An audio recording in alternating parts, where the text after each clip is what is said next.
Sean bienvenidos a este especial de Halloween de Alterno Medical Videos. En esta ocasión quiero platicarles de los médicos de la peste y sus características máscaras de pico de pájaro. Haciendo un poco de contexto, la peste negra es una epidemia que azotó Europa entre 1346 y 1353, matando consigo entre un tercio y la mitad de la población europea, siendo especialmente letal en el norte de Italia, España e Inglaterra. Esta enfermedad fue traída a Europa desde China, donde ya había matado a un tercio de la población china, por los mongoles y diferentes comerciantes. Los mongoles se encontraban atacando la ciudad de Kaffa, en la actual península de Crimea. Los mongoles que iban muriendo de esta enfermedad eran lanzados con catapultas adentro de la ciudad. Esta ciudad comenzó a morir la gente dentro de ella y los mercaderes europeos que se encontraban ahí decidieron zarpar y regresar a sus países de origen para evitar enfermarse. Pero las ratas que venían con el ejército mongol se subieron a sus barcos y también decidieron ir a Europa con ellas. Así que muchos de estos barcos que regresaron a sus ciudades de orígenes, lo único que hicieron fue propagar la enfermedad. Inclusive algunos de ellos llegaron con toda la tripulación muertos. Los barcos llegaron solos por las mareas y todo, y todo adentro estaba muerto y enfermo.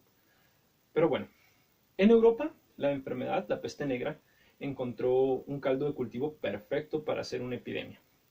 La población se encontraba mal alimentada, las ciudades eran sucias y sobrepobladas, y había una población escasa de gatos por un asunto relacionado con los gatos, el demonio, las brujas y una quemadera.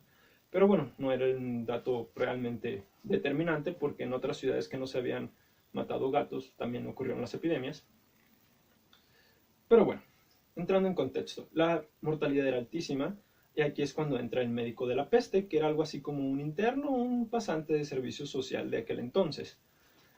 Estos eran médicos jóvenes recién egresados o personas que no practicaban el oficio de la medicina, no habían estudiado, pero decidieron dedicarse a ello por la necesidad.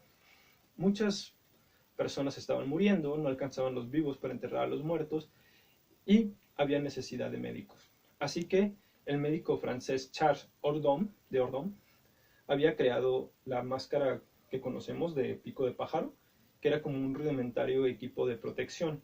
Tenía el pico de 30 centímetros, el cual se llenaba de hierbas aromáticas como menta, mirra, pétalos de rosa, paja, porque los europeos de aquel entonces pensaban que algo llamado miasma, que eran los malos olores provenientes de los cuerpos putrefactos y de los enfermos, eran el motivo por el cual se contagiaba a las personas. Así que ellos pensaban que con este rudimentario cubrebocas podían evitar que se contagiara el médico que los trataba. Bueno, si bien este no es una réplica fidedigna, teníamos una máscara hecha de cuero con un pico de 30 centímetros, como ya lo había mencionado, y curiosamente tenía unos gogles, tenía unos cristales rojos principalmente, para evitar que los miasmas entraran. La indumentaria completa era normalmente de cuero, incluía sombrero, que era común entre los médicos de aquel entonces, una máscara que cubría toda la cabeza, una capa, cual se amarraba desde las muñecas, unos guantes negros también de cuero o de tela encerada, un pantalón y unas botas especiales de cuero. Se evitaba cualquier contacto directo con el enfermo, así que ellos llevaban un palito, una vara de unos 30 centímetros, a veces un poco más, con el cual revisaban a los pacientes, inclusive a veces llegaban a golpearlos porque la enfermedad en Europa se creía que era por los pecados y demás cosas, así que Dios quería hacer que los castigaran.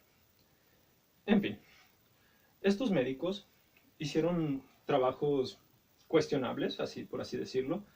Realizaban sangrados, usaban sanguijuelas, sapos y todo. Pero una cosa interesante es que separaban a los enfermos de los sanos, quemaban a los muertos, también quemaban la indumentaria. Se llegó incluso a ver médicos que llegaron a ser famosos posteriormente. Les sonará el nombre de Nostradamus, que él recomendaba que se quemara la ropa y a los enfermos, bueno, a los muertos, y se separara a los enfermos. También Paracelso también fue uno de estas personas que trabajó como médico de la peste. Esta indumentaria de pesadilla que todos conocemos, la indumentaria negra, actualmente pasó de ser un presagio de la muerte a ser un folclore bastante curioso, especialmente en Venecia, donde todavía usan en el carnaval las máscaras. Pero bueno, podemos ver que los médicos a través del tiempo han cambiado mucho de indumentaria, ya con nuestra batita blanca con la que van a todos lados. Antes iban con sus mascaritas, su espejito antes. Pero bueno, ¿qué nos queda de esto? Nos queda que la base de la salud es la higiene.